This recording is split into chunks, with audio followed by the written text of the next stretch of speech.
President Trump on Friday flatly denied using crass and racist language to describe countries he does not think are worthy of sending immigrants to the U.S. as leading lawmakers countered his claims.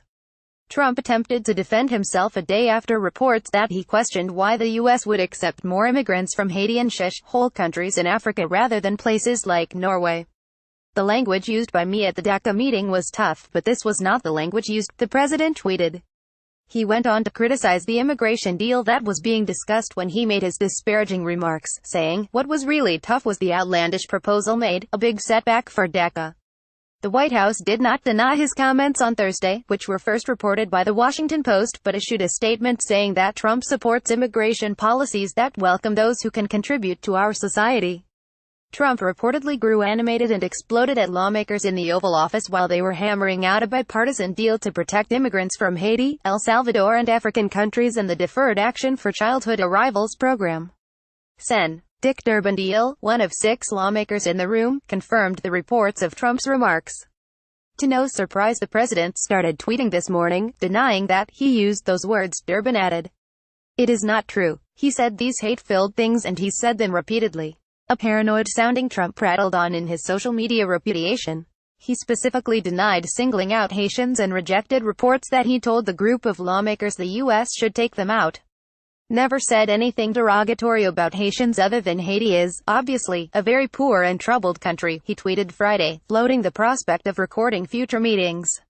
Last month, it was reported that Trump attacked Haitians by saying they all have AIDS. Trump, in the course of his comments, said things which were hate-filled, vile and racist, Durbin told reporters. "I cannot believe that, in the history of the White House and the Oval Office, any president has spoken the words that I personally heard our president speak yesterday." Jonathan Ernst, Reuters. Sen. Jeff Flake has also backed the reports. "The words used by the president, as related to me directly following the meeting by those in attendance, were not tough, they were abhorrent and repulsive," he tweeted. The latest immigration discussions were sparked when Trump rescinding the popular Obama-era DACA program, which protects 800,000 young undocumented immigrants brought to the U.S. as children from deportation, in September. "The so-called bipartisan DACA deal presented yesterday to myself and a group of Republican senators and congressmen was a big step backwards," Trump tweeted on Friday, adding that he was not satisfied with proposals related to his much ballyhooed border wall and other immigration overhauls he has called for. USA would be forced to take large numbers of people from high-crime countries which are doing badly, he added, apparently softening his language from a day earlier. Democrats have signaled that they are not considering Trump's suggestions limiting legal immigration in exchange for a deal on DACA. Trump accused Democrats of not being interested in life and safety and threatening a shutdown, but what they are really doing is shutting down our military, at a time we need it most. The president's comments were widely condemned as racist and arrogant, but Republicans were careful in their condemnation. House Speaker Paul Ryan called Trump's words very unfortunate, unhelpful. Others were less generous. "There is no other word one can use but racist," United Nations human rights spokesman Rupert Colville said Friday in Geneva. "It legitimizes the targeting of people based on who they are," Colville, adding that the comments go against the universal values the world has been striving so hard to establish since World War II and the Holocaust. "This isn't just a story about vulgar language, it's about opening the door to humanity's worst side," he said. The African Union said it is frankly alarmed by Trump's derogatory statements.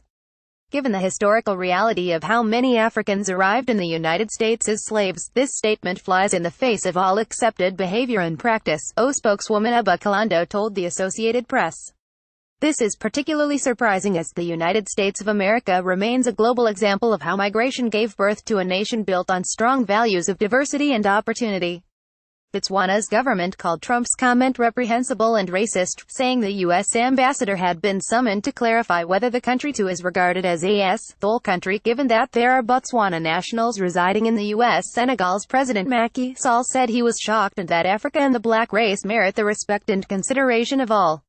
Trump refused to answer questions about his comments during a ceremonial signing of a proclamation in honor of Rev. Martin